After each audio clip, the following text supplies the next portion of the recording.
सबै साथीभाइहरूलाई हार्दिक स्वागत गर्न चाहन्छौँ। म बसेरै बोल्छु, बसेर नमस्कार त्यति सान्दर्भिक नहुने। यो बोलेको फेरि कान्तिपुरमा निकाल्नु भएको छ त तपाईँहरू फेरि। यो चाहिँ 25 गते बिहान जुन गोङ्गोबुमा सब फेला परेको थियो, सो सम्बन्धमा अब अनुसन्धानको क्रममा विशेष गरी हामीलाई कर्तव्य गरी विवश हत्या गरेर गहन प्रकृतिको अपराधमा सब पहिचानको लागि विशेष गरी मिडियाका साथीहरूले यसको व्यापक प्रचार प्रसार गरिदिएको कारणले गर्दाखेरि हामीलाई उक्त मृतक लासको पहिचान गर्न सहज भएको कुरा यहाँहरूलाई जानकारी गराउन चाहन्छु। र यसको लागि हाम्रो अपराध महाशाखाको एसएसपी साहब र म स्वयं समेतको जुन टिमले काम गर्यो, यसमा चाहिँ यहाँहरूको जुन साथ र सहयोग रह्यो त्यसको लागि हार्दिक धन्यवाद दिन चाहन्छु। यो अपरेसनको नाम हामीले जो अपरेसन भनेर राख्यौँ र यसको चाहिँ सन्दर्भ के भने हाम्रो चाहिँ यसको इनिसिएट चाहिँ हाम्रो एउटा जुन ट्र्याकिङ डग छ त्यो डगको नामबाट हामीले राखेको हो।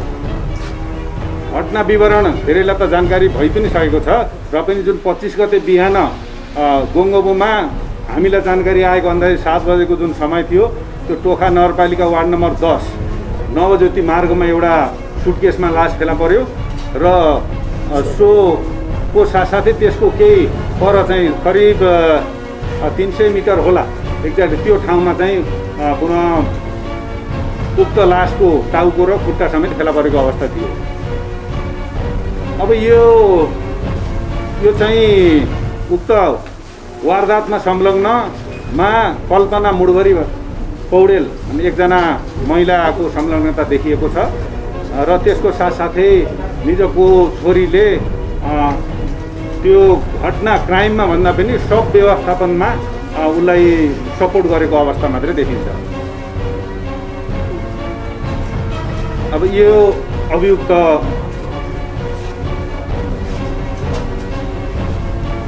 अनि अब अनुसन्धानमा हामीले थोरै यहाँहरूलाई अनुसन्धानको विषयमा पनि जानकारी गराउँ।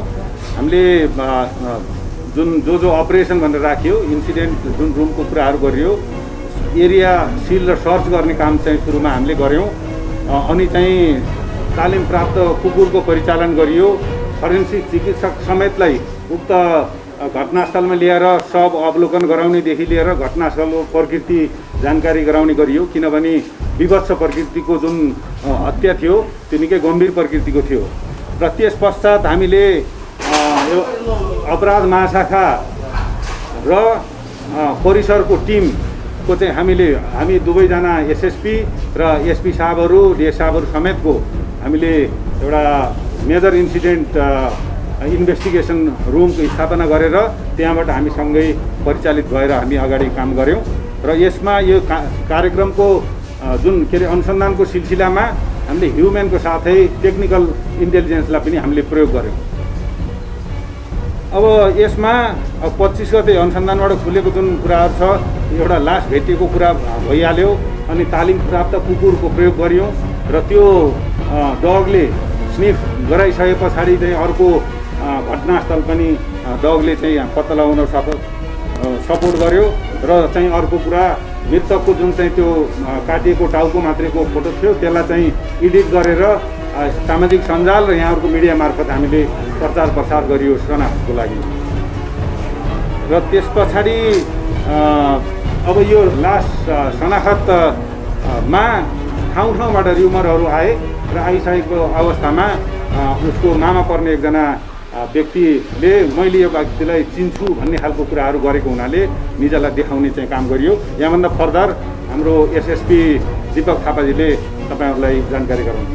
हजुर, अब परिसर काठमाडौँको एसएसपी साहबबाट जो हामीले यो मेजर केस इन्सिडेन्ट रुम हामीले इस्टाब्लिस गरेर अनुसन्धान दिनेका कुराहरू राख्नुभयो। यो अगाडि यहाँहरूलाई म के राख्दैछु भने त्यसपछि यहाँहरूले पठाएको सप्रेसन गरेको जुन सूचना थियो शनाख्तका लागि, त्यसले चाहिँ हिजै मात्र पोस्टमार्टम पश्चात हाम्रो चाहिँ मामा पर्ने नाता पर्नेबाट यो यकिन भयो र यकिन भइसकेपछि मृतक लास चाहिँ कृष्णबहादुर गोराको भन्ने यकिन भयो जिल्ला रुम्तीगढी रोल्पा रुम्तीगढी गाउँपालिका 7 घर भएर बङ्गबुको एउटा होटेलमा करिब 8 महिनादेखि बस्दै रहेको र त्यसपछि मृतक र अभियुक्तका बिचमा हामी अब त्यसपछि छिर्न सक्यौँ।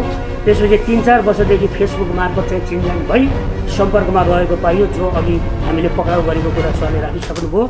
र त्यसपछि बेला बेलामा भेट्न आउने अनि त्यसपछि अहिले जो अभियुक्त हुनुहुन्छ उहाँको फोटो चाहिँ मृतकले उहाँको फोटोबाट फेस आइडी बनाएर फेसबुकमा नक्कली आइडी बनाएर एउटा नाम राखेर आइडी बनाएर नेकेड फोटोहरू पनि भाइरल गरेको भन्नेबाट पनि अलिकति उहाँलाई यो परेको भन्ने कुरा आएको छ।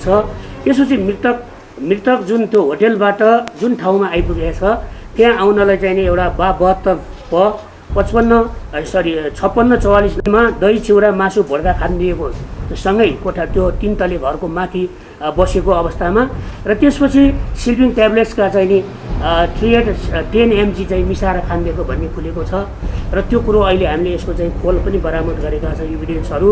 त्यसपछि मृतक एकदम त्यो यो रक्सी र स्लिपिङ ट्याब्लेट्स खाइसकेर लट्ठ परेर सुतेको अवस्थामा ह्यामरले एकदमै अब यहाँ हामीले त ठेटै कुरा राखेका छौँ, संवेदनशील अङ्गमा ह्यामरले चाहिँ नि अन्डकोशमा हानेको अवस्था र त्यसपछि झन् अब त्यो अन्डकोशैमा हानिसकेपछि झन् फेन्ट भएको अवस्थापछि अहिले अभियुक्तले आफ्नो सलले घाँटीमा बाँधेर कसेर त्यसपछि मरेको यकिन गरिसकेपछि त्यही आफ्नो किचनमा भएको धारिलो हतियार प्रयोग गरेर टाउको छिनालेर त्यसपछि खुट्टा 2टा छिनालेर टोयलेटमा राखेको अवस्था र गिड एकातिर त्यो भित्र चाहिँ नि राखेर ढोका लगाइसकेपछि अनि सबको व्यवस्थापन गर्नका लागि आफ्नो अर्को रुममा भएको सुटकेस त्यसपछि त्यो जेब्रा क्रसको झोला र अरू प्लास्टिकहरू ल्याएर त्यसपछि तिनलाई चाहिँ नि त्यो लासको खुट्टा र टाउको आफै चाहिँ नि एउटा समयमा लगेर त्यो जुन ठाउँमा हामीले भेटेका छौँ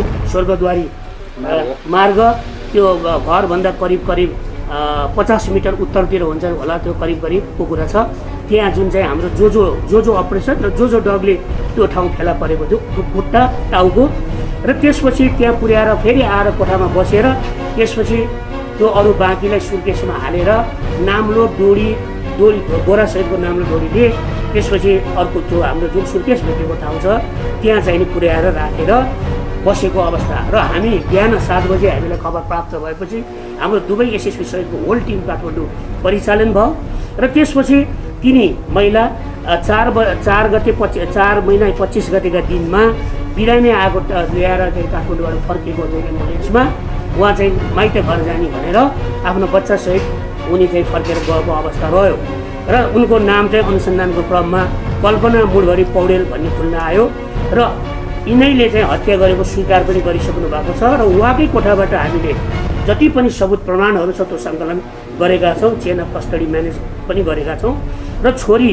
चाहिँ दोस्रोचोटि जो त्यो ठुलो त्यो जुन सुर्केसकोमा लगेर त्यहाँसम्म लाने पानी परेको अवस्था राखेको समय छाता ओढाइ आमालाई चाहिँ पिठ्युमा लगाइदिने काम समेत छोरीबाट भएको व्यवस्थापनमा छोरीको चाहिँ नि खुल्न आएको यहाँ हामीले अहिलेसम्मको प्रारम्भिक अनुसन्धान प्राप्त गरेका छौँ र त्यसपछि यसै क्रममा हाम्रो चाहिँ टेक्निकल एनालाइसिस गरेर यो खोज तलासका क्रममा चितवन प्रहरीसँग पनि समन्वय गर्दै हामीले चाहिँ नि अभियुक्त पक्राउ गरी अभियुक्तको फेरि घर डेरामा कोठामा पुगी सबै सर्च गरेर इभिडेन्स कलेक्ट गरेर चाहिँ हामीले अहिलेसम्म लिएर आएका छौँ र त्यसपछि यो घटनामा हालसम्मको यो प्रारम्भिक अनुसन्धानमा क्राइम सिन भिक्टिम सस्पेक्ट यो फौजदारी हाम्रो चाहिँ इन्भेस्टिगेसनको कुराहरूमा यो तिनटैको तादान्यता समन्वय टेक्निकली पनि छ, फिजिकली पनि स्थापित भइसकेको र अहिले हामी थप अनुसन्धानका क्रममा रहेको अब मुलुकी संहिता फौजदारी संहिता अनुसार हामी यो कानुनले तोके बमोजिम यो मुद्दा म्याथ थप गरी अगाडि बढ्ने क्रममा छ।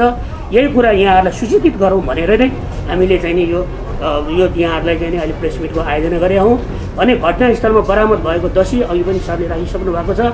धारिलो हतियार जो काट्न प्रयोग भएको त्यो हामीले ल्याएका छौँ, अहिले यहाँहरूले सबै बाहिर डिस्प्ले गरेका छौँ।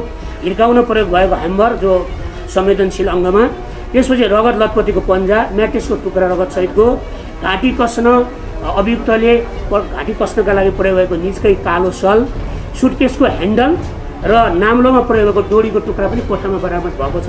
त्यो ह्यान्डल चाहिँ फुत्किएको छ, त्यो ती थियो र त्यसपछि मृतकले लगाएका तथा झोलामा रहेका मृतकका कपडा पनि त्यही घटनास्थलबाट हामीले लिएर आएका छौँ बरामद गरेर र स्लिपिङ ट्याब्लेट्स जो 5 वटाको कुरा छ खोल पनि यहाँ छ र विभिन्न मोबाइल सेटहरू ल्याई हामीले चाहिँ अनुसन्धान चाहिँ अहिलेको प्रारम्भिक अनुसन्धान यो छ।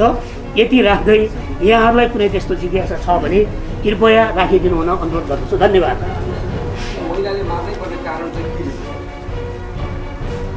अब यो यहाँ अहिले दिपक साहबले पनि भन्नुभयो कि चाहिँ नक्कली फेसबुक आइडी उनको चाहिँ फोटो राखेर उसलाई अलिकति प्रेसर दिएको स्थिति देखिन्छ र अहिले यो हामी भर्खरै एउटा अनुसन्धानको चरणमै भएको हुनाले स्टोरीहरू पछिको दिनमा फरक पनि आउन सक्लान्।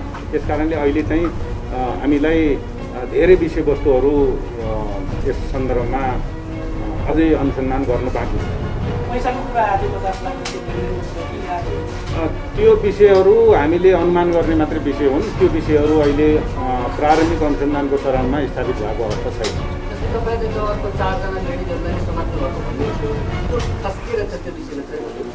यसमा यस्तो हो, हामीले यो सोधपुछको क्रममा म्यानुअली टेक्निकली सबै विधि प्रयोग गरेर हामीले गरेका हौँ। त्यो बेलामा सोधपुछ गर्ने कुरा र पक्राउ गरेर मुद्दा चलाउने कुरा फरक पाटो भएको छैन। होइन, हामी सोधपुछका लागि समातेछौँ 3 जना 4 जना होइन, धेरैजना गरेका छौँ। र त्यसमा अर्को मैले थप दिन्छु। यहाँले हामीले 4 जनालाई समाउनुको पछाडि एकजना महिलाको हात काटिएको अवस्था थियो र त्यहाँ चाहिँ रगत पनि फेला परेको हुनाले स्वाभाविक रूपले त्यो अनुसन्धानको क्रममा हामीले क्लियर गर्नै पर्ने विषय थियो। त्यस्तो चिनजानको यहाँ हामीले अघि पनि यहाँलाई जानकारी गरायौँ। 3-4 वर्ष अगाडिदेखि सुरुमा फेसबुकमा चिनजान भए पश्चात उहाँहरूको बिचमा भेटघाट हुने ऊहरू देखिएको छ। त्यही बाहेक अरू अहिले थप हामीले अब अनुसन्धानकै क्रममा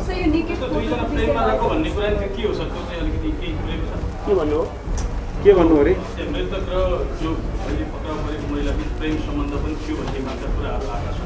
यो अहिले स्थापित भएको अवस्था होइन। हामीले साथी हुँदैमा प्रेम सम्बन्ध अथवा परिवार भन्दा पनि उहाँ चाहिँ पहिले नै म्यारिड महिला हो र उहाँका 3 वटा नानी बाबुहरू छन्। त्यस कारणले अब अरू कुराहरू चाहिँ अब सम्बन्ध के कस्तो थियो भन्ने कुरा उहाँहरूले बुझ्ने कुरा भयो र हामीलाई चाहिँ त्यो प्रेम आदि कुराहरू भन्ने आइसकेको छैन। पटक भन्ने कुरा चाहिँ त्यति होइन, तर कोठामा आउने जाने भन्ने कुरा हो। त्यो के साथी भएपछि आउने जाने क्रमको विषयलाई हामी अन्यथा अहिले तत्कालै हामीले डिक्लेयर गर्न मिल्ने खालको अवस्था हो जस्तो लाग्दैन। यस्तो रहेछ, यसमा अब खुलेका धेरै कुरा छन्। अनुसन्धानमा खुलेका धेरै कुरा यो हामीले प्रारम्भिक यहाँलाई जानकारी गरायौँ। जस्तो अब बोलाएर आए के गरेर आए भन्ने कुरा यो सबै अब फर्दर इन्भेस्टिगेसन, अहिले प्रिलिमिनरी इन्भेस्टिगेसन कुरा यहाँलाई राख्यौँ। फर्दर इन्भेस्टिगेसन अब हामी अदालतमा म्याथप गरेर अगाडि बढाएर हामी गर्छौँ। त्यसपछि जानकारी गराउँछ। आर्थिक लेनदेनको कुराहरू कतिको जोडिएको? अब एउटा यहाँलाई म निवेदन गरौँ, अपराध हुनको लागि कुनै न कुनै इस्यु चाहिन्छ। त्यो के इस्यु थियो भन्ने कुरा अहिले नै हामीले चाहिँ मैले यहाँ दिपक साहबले पनि भन्नुभयो, मैले पनि योभन्दा अगाडि भने कि हामी अहिले प्रारम्भिक अनुसन्धानकै कुरामा छौँ। अहिले हामीले जति कुराहरू यो इभिडेन्सहरूले उहाँहरूलाई चाहिँ जोडायो, त्यो जोडाएको कुरामा दुई मत रहेन। अभियुक्त उहाँ नै हो भन्ने कुरामा यहाँ दुई मत छैन, किन टेक्निकल्ली पनि स्थापित भएको छ र अभियुक्तका जुन पर्सनल बिलोङ्गिङ्स पनि त्यो वारदात स्थलमै चाहिँ बरामद भएको अवस्था छ। अनि त्यसमा दुई मत रहेन। अरू सम्बन्ध के कस्तो थियो, के कुन कुराहरूले रिस उठ्यो भन्ने विषयहरूमा एउटा जुन चाहिँ फेक आइडीको कुराहरू र त्यसको माध्यमबाट ब्ल्याकमेल गरेको भन्ने कुराहरू उहाँको अहिले भनाइ छ। त्यो बाहेक फर्दर कुराहरू चाहिँ पछि खुल्दै जानेछ। व्यवस्थापन गर्दाखेरि सहयोग गर्ने छोरीलाई चाहिँ आमा र